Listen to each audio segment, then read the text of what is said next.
É um Pre- prazer imenso, Denise, O poder prazer é conversar nosso, presidente. com o povo do Paraná. Presidente, eu começo lhe perguntando sobre a sua relação com Curitiba, né? Se para o Brasil inteiro a sua prisão teve um grande impacto, para nós aqui de Curitiba teve muito mais, né? Nossa rotina aqui em especial mudou durante 580 dias com a sua presença ali na sede da Polícia Federal, no bairro Santa Cândida, de um lado com vigílias, né, pedindo a sua libertação, de outro, apoiadores da Operação Lava Jato. Aliás, foi o senhor que falou pela primeira vez a expressão República de Curitiba numa conversa com a presidente Dilma em 2016. Diante disso, presidente Lula, eu te pergunto qual é o seu sentimento em relação a Curitiba? Olha, a minha relação com Curitiba sempre foi uma relação, sabe, de profundo respeito e admiração pela cidade de Curitiba e pelo povo de Curitiba, que eu sempre fui tratado com muita decência, com muita dignidade. Não foram poucas as vezes que eu fui ao Paraná, não foram poucas as vezes que eu fui a Curitiba, e eu não confundo o povo de Curitiba e Curitiba com o que aconteceu comigo em 2018. O que aconteceu comigo em 2018 é que tinha uma pequena quadrilha montada dentro do Ministério Público e tinha um juiz em Curitiba que resolveram contar a maior mentira da história desse país. Contaram uma mentira, construíram a mentira, pactuar essa mentira com parte dos meios de comunicação, ou seja, foi a primeira vez na história do Brasil em que a justiça, junto com a imprensa, combinaram o que fazer, como fazer e para que fazer. E quando eu fui para Curitiba, eu não precisaria ter ido para Curitiba, porque eu poderia ter ido para uma embaixada, eu poderia ter viajado no Brasil, Denise, poderia ter saído do Brasil. E quando eu tomei a atitude de ir para Curitiba, porque eu tinha tanta convicção e tanta certeza de que eu ia aprovar a minha inocência, que ia aprovar a culpabilidade e a parcialidade do Moro e do Ministério Público, e eu fui aí, fiquei tranquilo. Acho que eu fui incentivado de forma extraordinária por uma vigília, que é uma coisa que nunca tinha acontecido na história de nenhum preso político, ou seja, você ter, sabe, um conjunto imenso de centenas e centenas de pessoas do Paraná e do Brasil inteiro, e muita gente de outros países, gritando bom dia, boa tarde, boa noite, presidente Lula, durante 580 dias. Isso, para mim, foi um aprendizado de vida muito grande. Sem dúvida A minha nenhuma. relação com Curitiba é a relação de um cidadão brasileiro, sabe, que respeita todas as cidades brasileiras, e eu acho que Curitiba não tem nada a ver com o que aconteceu comigo, apenas foi o espaço físico, sabe, onde o Moro trabalhava, onde ele resolveu contar mentira, e por isso eu fui para Curitiba. Bom, presidente, é importante para a gente nessa entrevista entender por que, depois de tudo que o senhor passou, aos 76 anos, existe o desejo de voltar a ser presidente da República pela terceira vez. Olha, pelo simples fato de que o Brasil está destruído, Denise. Quando deixei a presidência da República, esse país era a sexta economia do mundo. Esse país tinha dado 74% de aumento real para o salário mínimo. Esse país tinha feito a maior política de inclusão social da história do Brasil. Nós tínhamos uma reserva internacional de 370 bilhões de dólares, coisa que nós nunca tínhamos tido.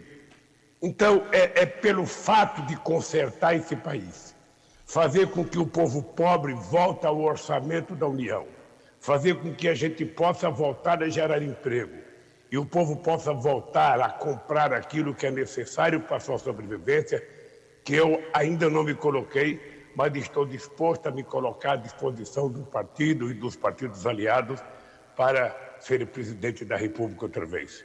O Brasil está moribundo. O Brasil tem uma crise sanitária jamais vista na história do Brasil. O Brasil tem uma crise social onde nós tínhamos acabado com a fome, tem 19 milhões de pessoas passando fome e mais 116 milhões de pessoas em problema de segurança alimentar. Sabe? Então, uma inflação de 10,5%, um desemprego muito alto. É por essas razões que eu pretendo votar, porque é preciso alguém que tenha experiência, alguém que tenha maturidade para consertar o Brasil e fazer o Brasil voltar a crescer, gerar empregos e gerar melhoria da qualidade de vida para o nosso povo. Presidente, imaginando então que o senhor possa voltar, olhando um pouco para trás, como o senhor colocou aí a questão do governo do PT, o senhor foi por 2 vezes presidente, elegeu a sua sucessora por 2 vezes, e eu queria, especificamente em relação às reformas, por que nesses 14 anos não foram feitas as reformas que o país tanto precisava, né? Reforma tributária, administrativa, trabalhista, e o senhor tinha maioria no Congresso, né? Denise, mas quem é que disse que o Brasil precisava das reformas? Quem disse isso era um setor empresarial que queria se desfazer do país inteiro, como se desfizeram no Paraná da fábrica de fertilizante, a Fafem, a usina de xisto, querem vender a Repar. Isso não é reforma. Denise, é só olhar os números. Em 2014, a Previdência Social era superavitária. Ou seja, o problema da Previdência é que se você não tiver emprego, você não tem contribuinte. Se você não tiver contribuinte, a Previdência vai ser deficitária. Olha, a reforma, na verdade, que algumas pessoas desejam, é desmontar o Estado brasileiro. É o Estado brasileiro não valer nada, como eles estão fazendo agora com a Petrobras, como fizeram com a BR, como fizeram com os gasodutos, como fizeram com a fábrica de xisto. Ou seja, o que nós precisamos ter em conta é quem interessa essa reforma de Estado. Eu nunca vi nenhum trabalhador brasileiro, nenhum sindicalista brasileiro falar em reforma. Quem fala em reforma são os empresários e aqueles que querem comprar aquilo que representa os interesses do povo brasileiro, como uma empresa poderosa como a Petrobras, como a Eletrobras. Então, minha cara, eu não fiz a reforma. Agora, você, Denise, sabe perfeitamente bem que nós mandamos 2 propostas de reforma tributária para o Congresso Nacional. A última foi em setembro de 2010, em setembro de 2007, e essa reforma tributária foi aprovada na minha presença pelos 27 governadores de Estado. Ela foi aprovada por 27 presidentes de federações empresariais, ela foi aprovada por todas as centrais sindicais e por todas as lideranças.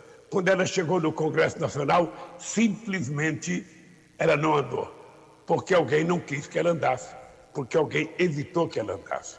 Então, eu estou convencido que nós precisamos ainda começar a discutir reforma tributária, e eu não sei se uma reforma tributária completa ou a gente discutir tópico da reforma tributária.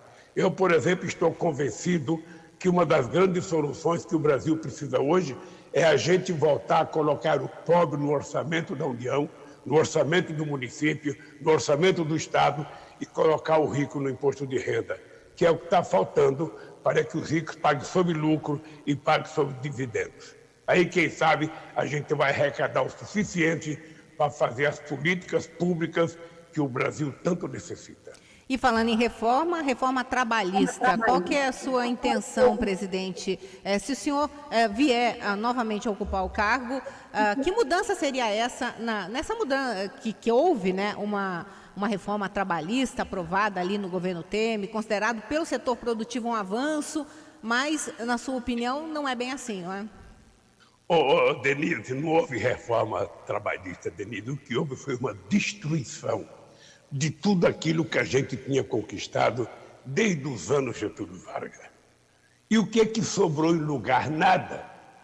Porque se criou a ideia de que o cidadão ia deixar de ter carteira profissional assinada e o cidadão ia ser um microempreendedor.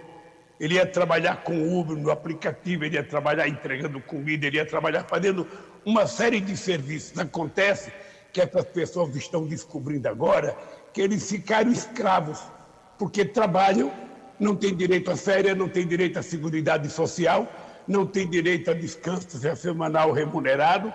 Se alguém da família ou a pessoa fica doente, não tem nada que dê a ele o mínimo de sustentação. Então, o que nós precisamos é voltar a discutir uma política trabalhista que dê ao trabalhador o direito dele ser tratado com decência, o direito dele ser respeitado, o direito da sua família ter acesso à saúde, o direito dele ter acesso a alguns benefícios, sobretudo quando ele está doente, quando ele sofre um acidente ou quando ele se aposenta. Isso acabou. Então, o que nós queremos é repor os direitos dos trabalhadores brasileiros. Falando um pouco sobre as articulações políticas, estou conversando com o ex-presidente Lula. Quando a gente briga com o vizinho, presidente, a gente fica assim, brigou feio, ele ofendeu, a gente não quer mais saber de falar com ele, vira a cara. E aí, para o cidadão comum, às vezes fica difícil entender. Mas em 2006, o Alckmin e o Lula trocaram muitas acusações. Agora, me parece, trocando de partido, o Alckmin, tudo indica 99% que está fechado. Vai ser o seu vice mesmo, Geraldo Alckmin? Como explicar essa aliança, presidente? Denise, primeiro, o que é importante e a grande arte da política é você aprender a conviver democraticamente na diversidade. Eu não quero um vice igual a mim. Eu não preciso de um vice do meu partido. Eu já dei demonstração disso em 2002, quando eu coloquei o Zé Alencar para ser o meu vice, um companheiro que pertencia ao PL e um grande empresário. Veja, o problema do Brasil hoje não é ganhar as eleições apenas. É que você precisa ganhar e precisa consertar aquilo que foi destruído. E você sabe, Denise, o que aconteceu nas universidades brasileiras. Você sabe o que aconteceu nos investimentos no setor de ciência e tecnologia. Você sabe o que está acontecendo na saúde brasileira. Você sabe o que está acontecendo no mundo do trabalho, em que as pessoas estão trabalhando de forma intermitente, em que as pessoas não têm documento assinado, não têm carteira assinada, ou seja, as pessoas estão quase que fazendo bico. É preciso fazer com que a gente conserte o país. E para consertar o país, eu estou conversando com muitas forças políticas. Ainda não está certo que o Alckmin é o vice, porque o Alckmin não tem nem partido político ainda, e eu ainda não me defini. Mas se eu me definir e for, o Alckmin, a pessoa certa para ser meu vice, eu não terei nenhum problema. Ou seja, eu fui adversário dele em 2006, nós divergimos em 2006, as divergências serão colocadas de lado para que a gente possa colocar na mesa aquilo que efetivamente unifica, o futuro desse país. O que nós queremos fazer para esse país? Como é que a gente vai fazer com que o país volte a ser feliz, que o povo volte a trabalhar, que o povo volte a comer 3 vezes por dia, que o povo volte a estudar, que nenhum menino seja obrigado a desistir da escola porque não tem o que comer em casa, ou porque não tem condição de estudar. Nesse momento, Denise, nós estamos com as crianças voltando para a escola e as crianças mais pobres estão mais atrasadas em relação às crianças de classe média, porque não tiveram computador, porque não tiveram aula digital. Ou seja, então nós vamos ter que fazer um trabalho imenso, envolver todos os educadores brasileiros, envolver a sociedade brasileira para que a gente possa recuperar o atraso a que essas crianças foram submetidas por conta da pandemia. Então, e além disso, nós vamos ter que cuidar da saúde nesse país, porque nós temos um presidente totalmente irresponsável. Um presidente que, efetivamente, eu não entendia que o povo brasileiro poderia ter um presidente do naipe que ele teve, o Bolsonaro. Um presidente que faz da mentira o seu charme de governança, que faz das mentiras todo santo dia e mente por prazer, conta as inverdades por prazer, inventa coisas por prazer, vende fake news todo santo dia para a sociedade brasileira.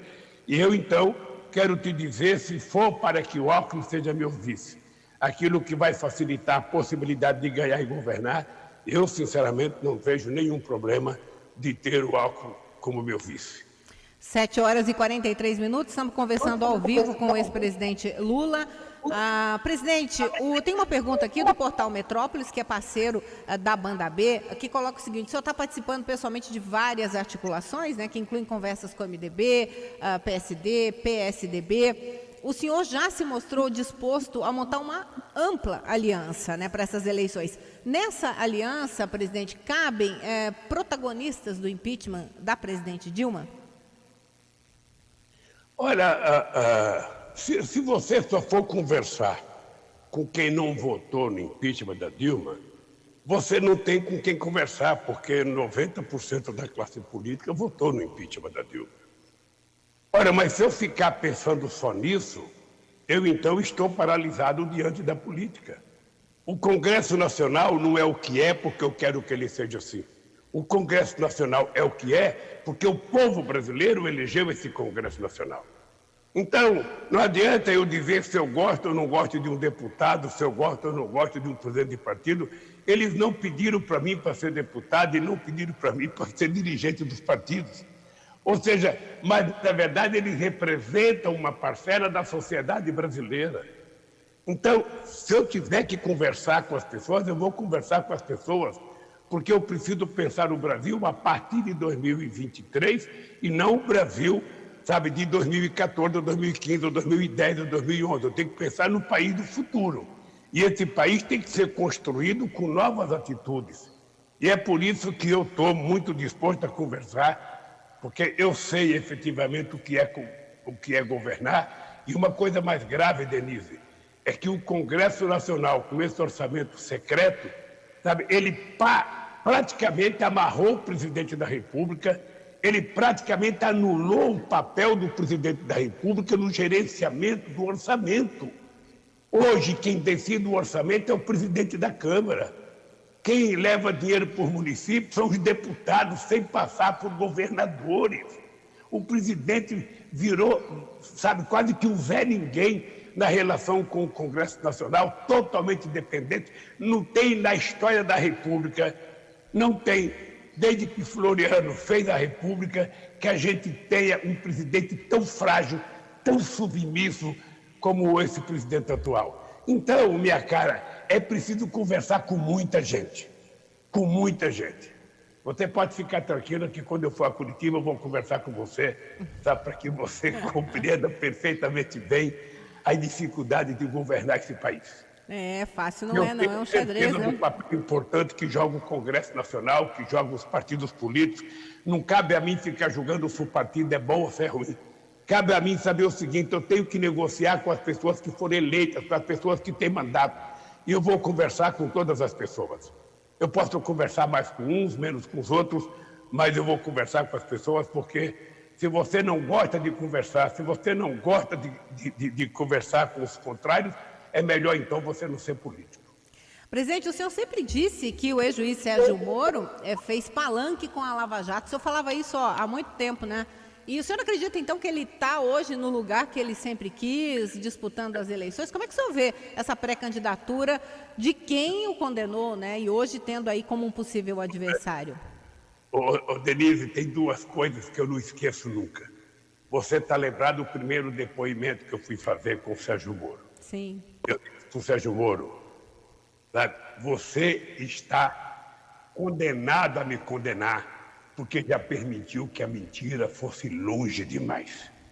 E a desgraça de quem conta a primeira mentira, Denise, é que morre mentindo para poder justificar a mentira. Olha, como esse cidadão sempre teve a pretensão de ser político, ele sempre teve a pretensão, sabe, de sair da mediocridade que ele é enquanto pessoa humana, para ganhar notoriedade na política. E agora ele tem uma chance. Ele tem uma chance. Ele não vai ter mais a unanimidade na imprensa, ele não vai ser mais capa de todas as revistas toda semana, ele não vai ter mais convidado para debates, para ganhar dinheiro da imprensa, ele não vai mais aparecer na Globo todo dia, não vai aparecer mais no SBT, na Record, na Bandeirante, na capa da revista, na primeira página dos jornais. Ele aparecia todo dia. Ou seja, nós tivemos nesse país 5 anos, Denise, em que o Moro aparecia todo dia de forma favorável e o Lula aparecia todo dia de forma desfavorável.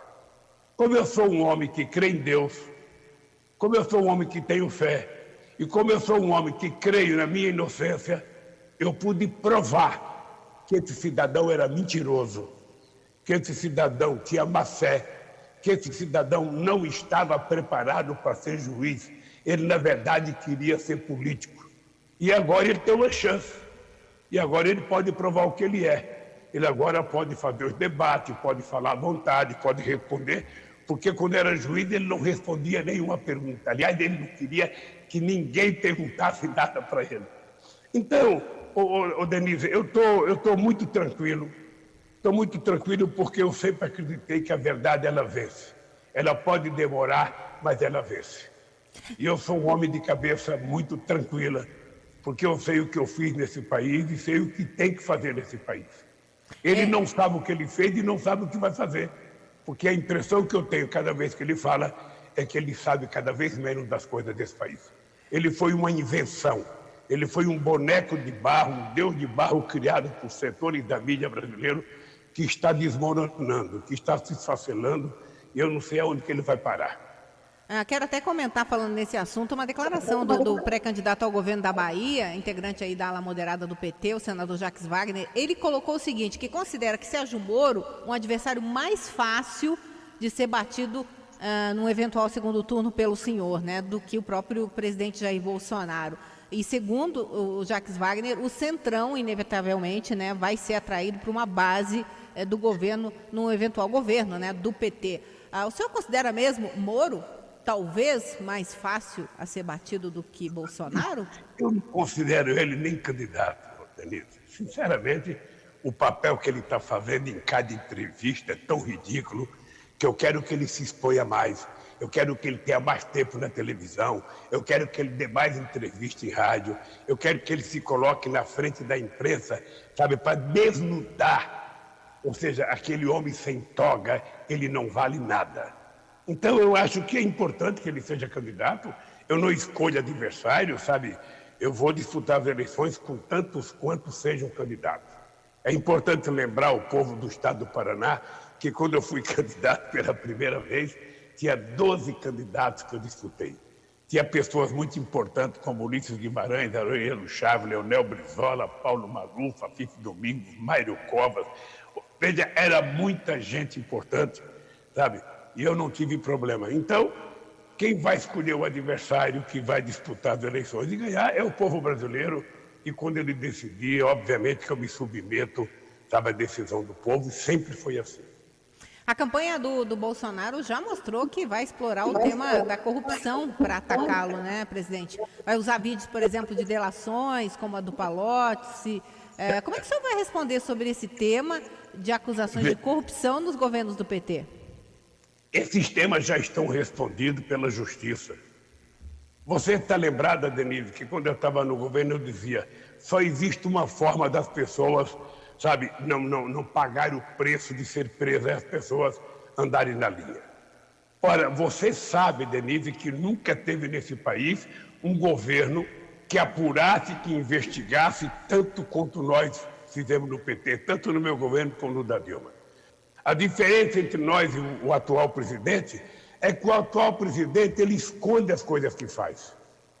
Até agora o Queiroz não foi julgado, até agora a rachadinha do filho dele não foi apurado, até agora os desmandos da família Bolsonaro não foi investigado. Diferentemente no meu tempo, em que a gente investigava tudo, por isso que nós criamos a lei, sabe, da delação premiada, por isso é que nós criamos, sabe, o portal da transparência, por isso é que nós criamos a lei, sabe, do silêncio para que a gente pudesse não deixar que nada deixasse de ser investigado, que a imprensa tivesse acesso a tudo aquilo que o governo fazia. É esse governo que nós precisamos no país, é esse tipo de gente que nós precisamos. Então nós estamos totalmente, mas totalmente, eu me sinto muito à vontade para debater qualquer tema que se queira discutir nesse país, inclusive a corrupção, que é um tema que eu quero discutir, porque eu quero discutir, a pretexto da corrupção, o que aconteceu no mundo da Petrobras. Foram 4.400.000 trabalhadores que perderam o emprego nesse país por conta da Lava Jato. Foram 270 bilhões de reais que deixaram de ser investidos na economia, mais 58 bilhões que deixaram de ser arrecadados. Esse prejuízo que o Brasil está tendo agora, esse preço da gasolina que o Brasil está tendo agora, Denise, tem muito a ver com a destruição da Petrobras. Tem muito a ver com a destruição da empresa, com as empresas de óleo e gás desse país. Tem muito a ver com a destruição daquilo que a gente estava fazendo, de transformar o pré-sal no passaporte do futuro desse país. Eu não sei se você sabe, Denise, hoje 30% da inflação desse país é pelos preços controlados pelo governo, pelo preço do diesel, da gasolina, do gás, pelo preço da energia elétrica. Então, 30% da inflação se deve aos preços administrados pelo governo. E por que a gasolina é obrigada a ter paridade internacional? Porque na medida em que eles fatiaram a BR e venderam a BR, hoje nós temos mais de 400 empresas importando gasolina dos Estados Unidos. Ou seja, quando a gente descobriu o pré-sal, que a gente virou autossuficiente, que a gente tinha decidido fazer mais refinaria no Maranhão, mais refinaria no Ceará, ou seja, não só parou as refinarias, como hoje a nossa capacidade de refino está 25% a menos, ou seja, o Brasil está refinando menos para importar mais. Ou seja, para atender aos interesses de quem? Das empresas importadoras de gasolina, que importa sem pagar imposto aqui no Brasil e vende uma gasolina que é extraída, com petróleo que é extraída a preço de reais, vende a gasolina a preço de dólar, o que é um assalto ao bolso do povo trabalhador brasileiro. Presidente, eu queria aproveitar e lhe perguntar também qual a sua opinião sobre a viagem do presidente Bolsonaro hoje para a Rússia. O senhor iria? Eu não sei o que o Bolsonaro foi fazer lá. Eu não sei, normalmente quando o presidente viaja, a agenda do presidente é divulgada com antecedência, com quem que ele vai se reunir, o que ele vai fazer lá. Até agora, eu acho que o Bolsonaro acendeu muita vela a Deus, sabe, para ir, porque estava esperando que alguém convidasse ele. Ele precisava ser convidado. Ele não poderia ficar apenas com o Senegal. Não, com o Senegal não, com as Guianas que ele visitou agora recentemente, ou seja, a Guiné-Bissau, e que ele mandou buscar o presidente aqui. Ele precisava conversar com mais gente. Eu espero, na verdade, o que eu espero é que um presidente da República, quando viaja, ele leve uma pauta séria para discutir seriamente com outro presidente e depois saber qual é os benefícios que o Brasil ganhou com essa viagem. Mas eu espero que, pelo menos agora, no final do mandato, ele faça uma coisa útil e não volte para cá mentindo. Porque o problema desse presidente, Denise, é o seguinte: olha, eu vou lhe dar um dado aqui que foi publicado no UOL. Ou seja, em 2019, esse cidadão contava quase 2 mentiras por dia. Dava 11 mentiras por semana e 44 mentiras por mês, 538 mentiras por ano.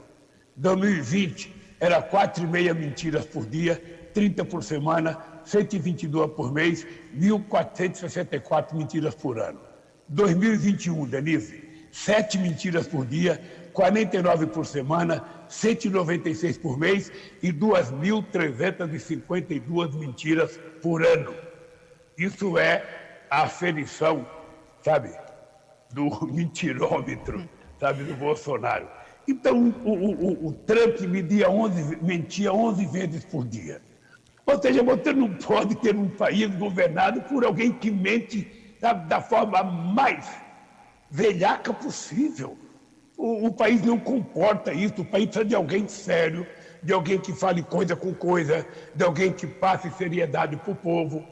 E ele fala todo santo dia para agradar os milicianos dele. Por isso eu espero que agora, voltando da Rússia, tenha tomado um puxão de orelha do Putin e tenha voltado com o mínimo de seriedade aqui para o Brasil, para que o povo possa ir desfazendo a imagem negativa que tem desse cidadão.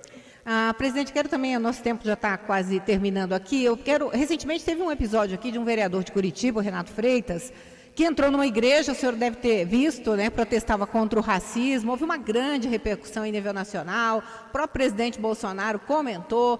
Qual que foi a sua opinião sobre todo esse caso? Inclusive tem algumas fake news espalhando que o senhor, se for eleito, vai tirar todo o privilégio das igrejas.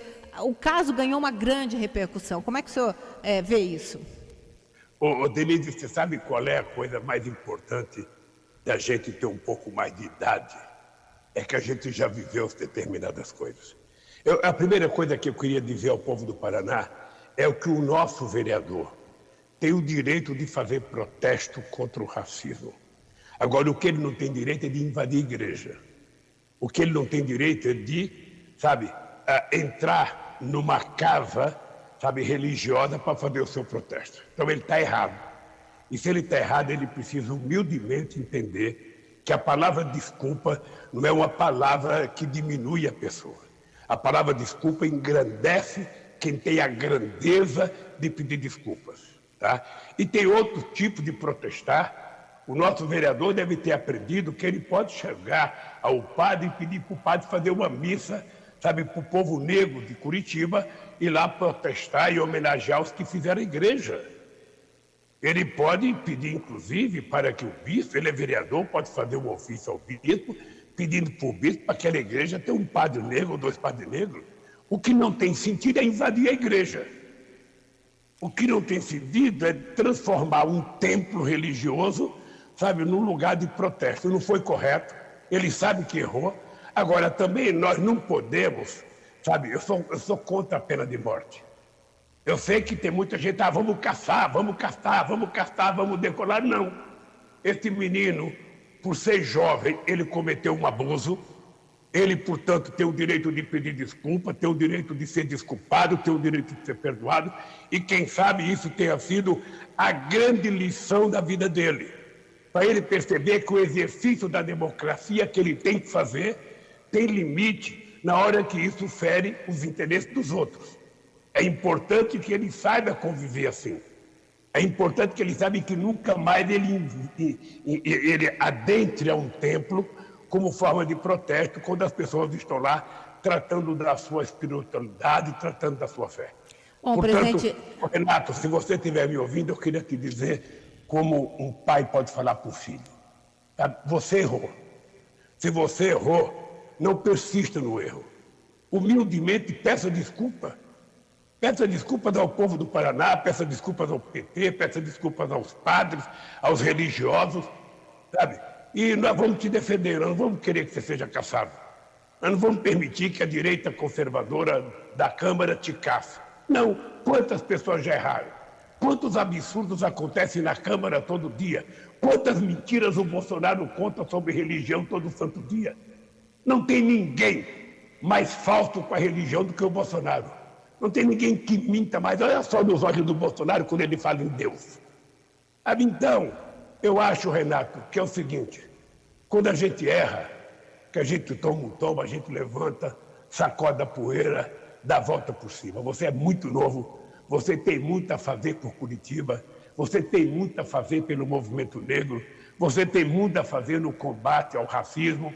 Portanto, levanta a sua cabeça, querido, sabe? Reconheça que você cometeu um deslize político, peça desculpas e vamos tocar o barco para frente. O partido irá lhe defender para que você possa continuar com o seu mandato e exercendo as suas funções, porque só o povo é que tem direito de caçar você. Bom, para encerrar nossa entrevista, eu preciso perguntar aqui qual que seria o melhor palanque eleitoral aqui no Paraná. Aqui o senhor tem 2 aliados históricos, né? O ex-senador Roberto Requião, o governador Ratinho Júnior, que também já esteve próximo, apesar de ter apoiado o presidente Bolsonaro, né, do PSD, o Ratinho, que é do PSD, né? E um partido, o PSD, que tem flertado também com o PT. Que palanque ideal seria aqui no Paraná? Olha, Denise, todo mundo sabe o seguinte, olha, eu tenho até agradecimento ao governador Ratinho, porque quando eu estava preso e morreu meu neto, ele colocou o helicóptero do Estado à disposição da Polícia Federal para me levar a São Paulo. E esse gesto de gratidão eu reconheço. Eu tive amizade com o Ratinho quando ele não era governador. E eu mantenho a minha relação de amizade porque eu não confundo as minhas divergências políticas com a minha relação pessoal.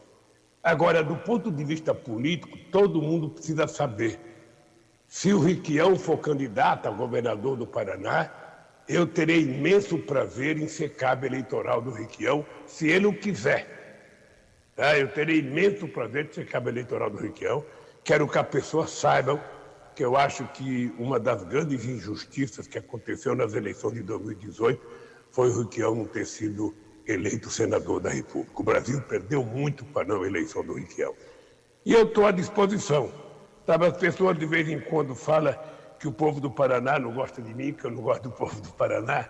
Deixa eu contar só uma coisa para você, Denise. Em 1950, em 1900 Em 2002, eu tive no primeiro turno no Paraná quase que 51% dos votos. Em 2006, na minha reeleição, eu tive 38% dos votos no primeiro turno e 50% no segundo turno. Ou seja, significa que o povo do Paraná tem votado no Lula igual voto outros estados. Obviamente que o Paraná tem um setor político mais conservador e nós temos que respeitar a tradição política de cada estado, de cada cidade, sabe? Assim, isso é democracia. Isso é democracia. Eu pretendo visitar o Paraná logo, logo. Quando puder decidir se sou candidato ou não, eu quero visitar todos os estados e pode ficar certo, Danilo. Você estará como jornalista cobrindo um grande ato que eu pretendo fazer na Boca Maldita. Ou seja, porque fazer campanha sem passar na Boca Maldita é não fazer campanha. Certeza. Então, como eu já fui lá muitas vezes, eu espero de cima do palanque te ver lá embaixo cobrindo ou assessorando a tua equipe de imprensa que vai cobrir o nosso ato no Paraná. E eu tenho certeza que nós temos muita chance de ganhar as eleições no Paraná, tanto com o Riquião quanto com o candidato a presidente. Não tenho como terminar. Você sabe do carinho imenso que eu tenho com as pessoas que eu tenho no Paraná, como a Gleice, como o Enio, como o Zeca Disseu, como a Nilson Chiorato, a Luciana Razzigani, o professor Lemos, o Tadeu Venere. Ou seja, essas pessoas que me ajudam e que constroem o PT no estado do Paraná, mas a Carol, o Renato, sabe, a nossa professora Josete, que são vereadores. Eu quero dar um abraço em todos eles e dizer para você, Denise, que eu estou muito consciente da responsabilidade que nós temos que enfrentar no Brasil. Estou muito consciente. Você sabe que eu sonhei durante muito tempo que quando eu deixei a presidência da República, a gente iria entrar no rol dos países altamente desenvolvidos. Eu sonhei quando o Brasil chegou à 6ª economia do mundo. Eu imaginava, dizia para os franceses e para os ingleses que nós iríamos passar eles na questão econômica. Lamentavelmente, inventaram um golpe na Dilma, inventaram uma coisa chamada ponte para o futuro. Na verdade, não fizeram a ponte, só cavaram o buraco, sabe? E jogaram o povo brasileiro dentro desse buraco. Então, uma das coisas que me faz, sabe, ter disposição de votar a ser presidente é porque eu tenho consciência que é possível recuperar esse país.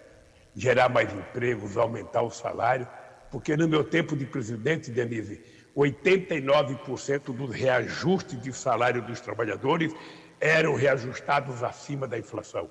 Hoje, apenas 7% dos reajustes são acima da inflação. O restante é a menos do que a inflação.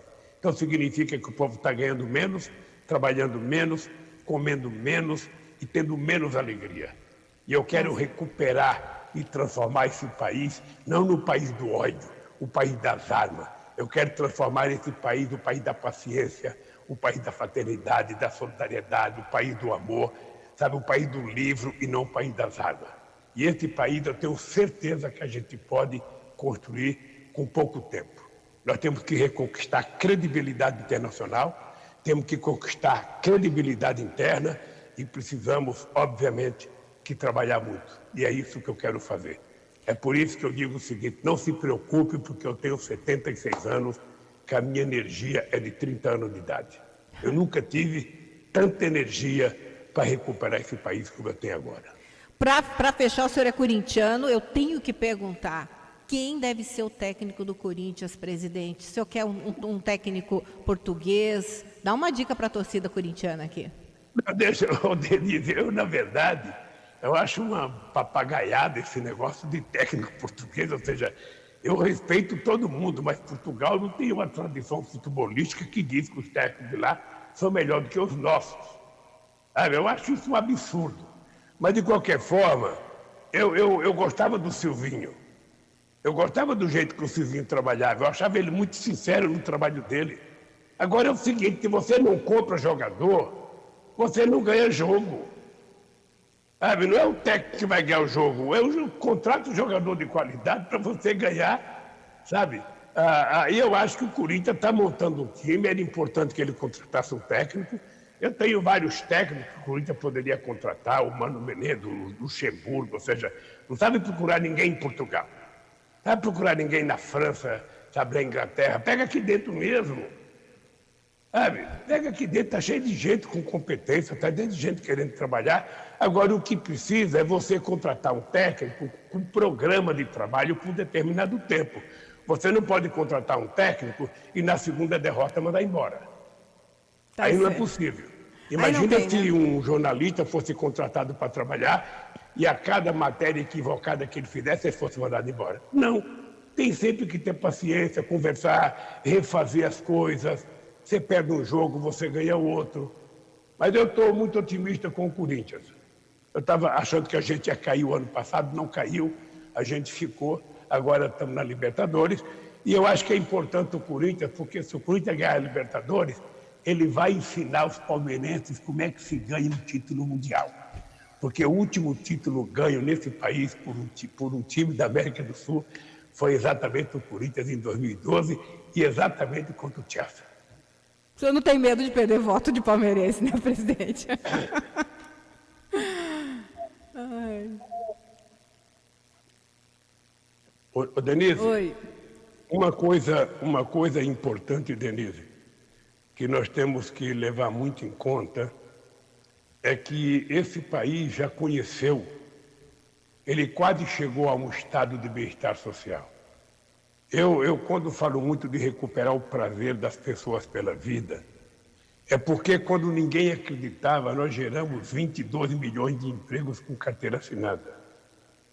Quando ninguém acreditava, nós criamos um programa Luz para Todos, nós criamos o Bolsa Família, nós criamos o PAA.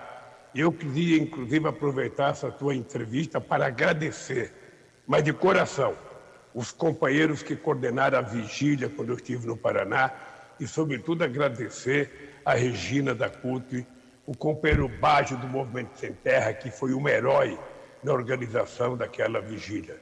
Porque nunca tinha tido uma experiência no mundo, Denise, de uma vigília ficar 580 dias. Nunca.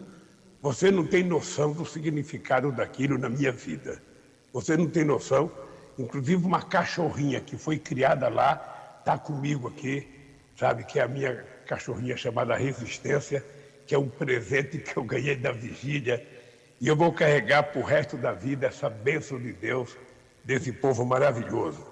Inclusive o padre da igreja que o Renato, sabe, fez a manifestação, é um padre que foi várias vezes na vigília participar de ato ecumênico, de quem eu sou muito grato, tenho um profundo respeito.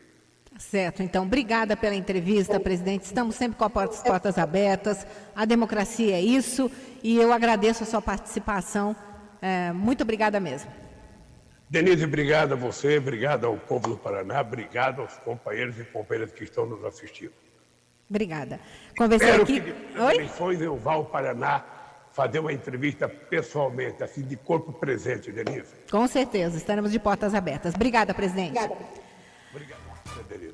8h12, conversamos então ao vivo com exclusividade com o ex-presidente Lula aqui na rádio e no portal Banda B. 8h12.